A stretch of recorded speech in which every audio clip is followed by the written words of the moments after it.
গরু কিনতে গিয়া জোহরের নামাজ, আসরের নামাজ, মাগরিবের নামাজ, এশার নামাজ, এক ওয়াক্ত নামাজও আমনে পড়লেন না, আমনে গরু কিনতেন গিয়া।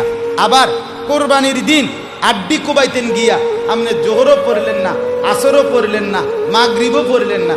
আমনে যদি এরপরে আইসা এই মাইক দিয়েও কন আমি আল্লাহর জন্য কোরবানি দিছি, আমরা বুঝছি না কেন? আমরা সিরা খাই, আমরা সিরা খাই, হ্যাঁ আমরা অনন্য ভাত খাইছি, এই মাত্র ভাত খাইছি, আগে তো খাইছি, আজকেও তো এই বেশিক্ষণ হয়েছে না ভাত খাইছি। কি সিরা চাবাই আমি বুঝি না কথা বলে। অতএব আমনে মানে উনি মনোযোগ দিয়ে কোরবানি দেয়, এটা হলে মানে মনোযোগী কোরবানি, একেবারে খুব যত্ন নিয়া মনোযোগ দিয়া কোরবানি করতে আছে।